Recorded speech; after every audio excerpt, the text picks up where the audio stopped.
crítica de discurso. Sin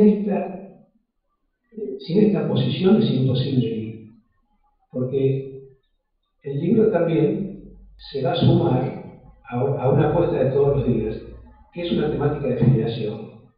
Todos nosotros venimos de la medicina, la literatura, la matemática, la psicología, en distintas proporciones, y ya venimos con una filiación. Hay un significante que nos ordena y nos ordena para toda la vida. Psicólogo es una forma propia de ser nombrado, y eso no se pierde, está siempre. Pero bueno, con ese significante, la pregunta que se hace Daniel es: ¿qué aporta el psicoanálisis a la carrera de psicología, a la formación de un psicólogo? ¿Le aporta algo? Es una pregunta muy interesante, porque ustedes están acá y vienen de distintos lugares. Los que yo conozco vienen de la medicina, la psiquiatría, ¿sí? Pero en un punto están filiados y empiezan a situarse para sostener el lugar del analista. Y Lacan dice que el analista forma parte del concepto de inconsciente. Quiere decir que si el analista no forma parte del concepto, el concepto no existe.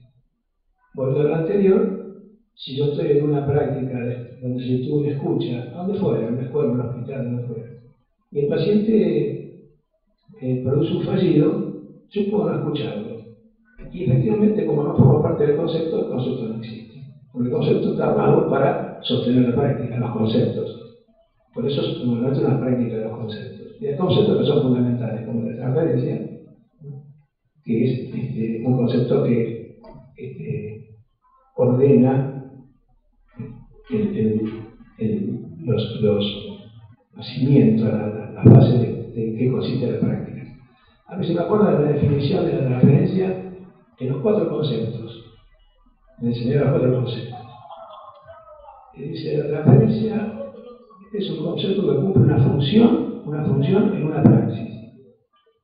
Este concepto de transferencia determina la manera de tratar a los pacientes, y la manera de tratarlos comanda el concepto. La relación entre la posición y la posibilidad de que el concepto opere o no, como en esa práctica.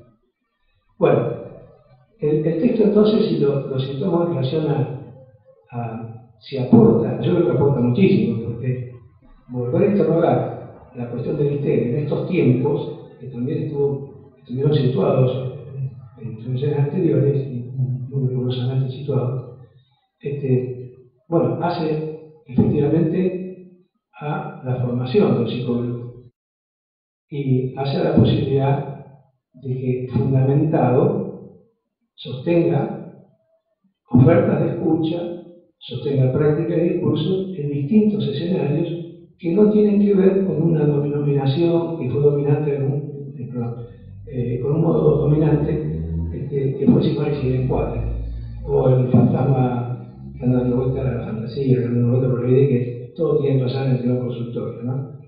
Si la práctica de Freud es una práctica cuyas condiciones son del orden de lo ético, y con un confort mínimo, respetando la ética freudiana, que es la que proponemos cuando decís que el psicoanálisis y también fue por mi colega remarcado.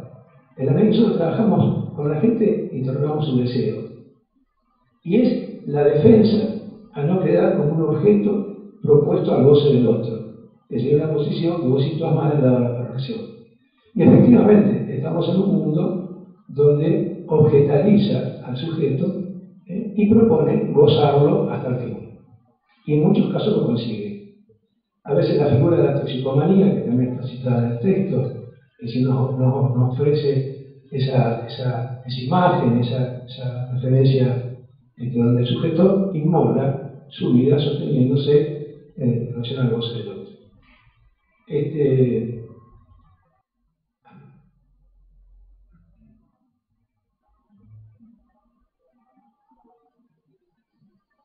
Bueno, si ustedes vuelven a esta cuestión de cómo el texto pasa de la histeria, de esa clínica que la histeria nos hace escuchar, Por ejemplo, yo esta tarde escuchaba a una muchacha jovencita, de 16 años, que me cuenta que ha habido al traumatólogo porque tenía un dolor sacrolumbar, la zona sacrolumbar, la cintura, en parte de atrás, y no se toca. Y el traumatólogo, mira el traumatólogo, ¿no? Como no se escucha su propio mensaje, no del otro, mira los estudios. Así que hay una pequeña cuestión artrósica, que sí, que puede ser de herencia. Dice, pero este dolor es un dolor que tienen las mujeres embarazadas. Esta intervención del traumatólogo la envió al analista, porque se dio cuenta que tiene un novio que está en el lugar de un hijo, a quien ella espera interminablemente, sosteniendo insatisfecho su deseo. Entonces, quiero decir, los síntomas conversivos no han cambiado. El cuerpo litérico atravesado por los significantes duele, se queja, se mutila, se paraliza. Es el mismo. Pues así, bueno, algunos semblantes han cambiado, la época sí. Bueno, pero me refiero, si hablamos de la especificidad nuestra, acá en la escucha, ese significante que la representa a esta chica como un sujeto para los demás, para otros, y la representa en un goce que sí es enigmático. Que sería, ¿y por qué se esperará?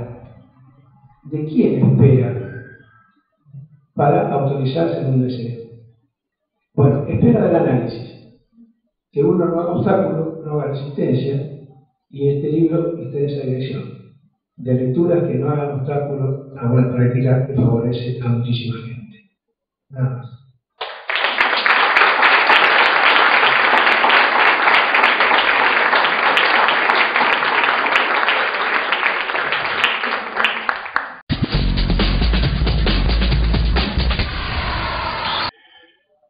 Ante todo, felicitaciones, Daniel, por el libro y un agradecimiento por invitarme a esta presentación. Ante todo, digo que entonces este libro es provocador. Provoca a medida que se lo va recorriendo, ante todo, interés por leerlo. Pero también, y es lo más provocativo, que cada lector tome posición, que se pregunte qué considera de cada afirmación del libro, de tal modo que no podrá quedar indiferente frente a las articulaciones que presenta el texto. Provoca una práctica de lectura, un verdadero ejercicio de elaboración, en que cada uno se ve llamado a poner algo propio. Y de tal modo, es un texto que se propone al debate, al diálogo entre autores y entre interpretaciones diferentes. Al cabo de lo cual se convierte para cada uno en su texto, al decir de Roland Barthes. Provocar significa incitar, inducir a alguien a que ejecute algo. Mover, hacer que una cosa produzca a otra como reacción. También significa facilitar, ayudar. En cuanto al texto, Daniel nos presenta una definición de la psicopatología en sentido amplio, y lo cito en la página 20, dice: la psicopatología, discurso que da razón y hace inteligibles los diferentes pactos del viviente humano. También encontramos consideraciones sobre el valor de la psicopatología.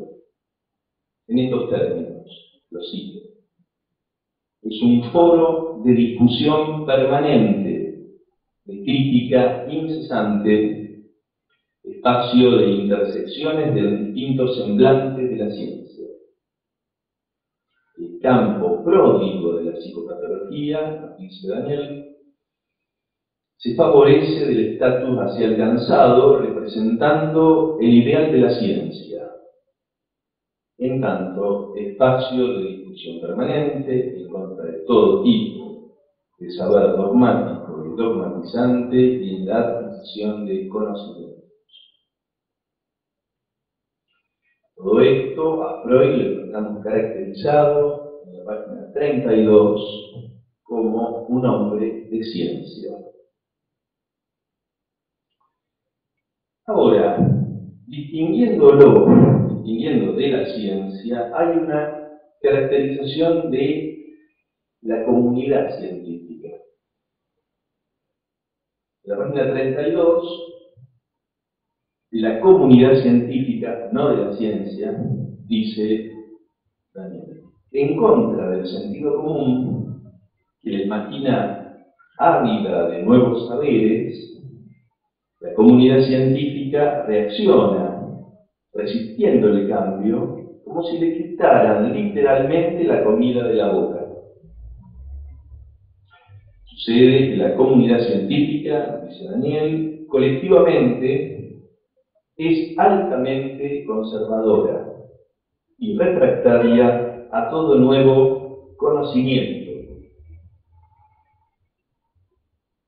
Llega incluso a caracterizar algunos grupos de esa comunidad científica, por supuesto, los más reaccionarios,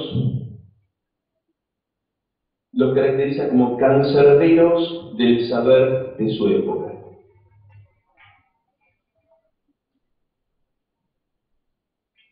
Lo interesante, me parece, junto a todo esto, es que avanza aún más hacia el momento actual. En la página 33 cito: hoy soplan otros vientos, sin duda más temibles, pues los bravucones de ciertos sectores de la ciencia, que representan oscuros intereses financieros multinacionales, ya no van directamente en contra de los fundadores del psicoanálisis, sino que hoy buscan asimilar el inconsciente freudiano al discurso de las llamadas neurociencias, degradando su potencial transformador, el psicoanálisis, y como otra estrategia se busca deslegitimizar de raíz por inasimilable a los intereses de la ciencia al psicoanálisis de orientación lacaniana. Termino la cita. Considero que el deseo inconsciente es antinómico de la salud. Cuando la entendemos a la salud, es la definición de la OMS, como armonía, sintonía del yo con el mundo, ya que el deseo inconsciente no resulta armonioso con el yo, sino que divide, es extraño, incomprensible. Recordemos sobre esto que dijo Lacan en 1971, el 15 de enero, en su seminario Los no incautos yerran sobre la salud mental. Ser de acuerdo a la norma del hombre, que consiste en que él sabe que hay imposible, y como decía aquella encantadora mujer, nada para el hombre es imposible, lo que no puede hacer lo deja. Es lo que llaman, dice Lacan, salud mental. En su tercera edición, el DSM se desembarazó, ya estamos por la cuarta, en mayo del año que viene tenemos la quinta división del DCM, esta fecha, el lugar donde se va a presentar. Desde su tercera edición, el DCM, un manual que es sobre los trastornos mentales, está publicado por la Asociación de Psiquiatría Americana, y no lo digo acá, pero para ubicar la potencia política de la Asociación de Psiquiatría Americana, en la edición número 3 del DCM, su presidente, en ese momento el doctor Pillot, expresó claramente, está en la presentación del DSM-3,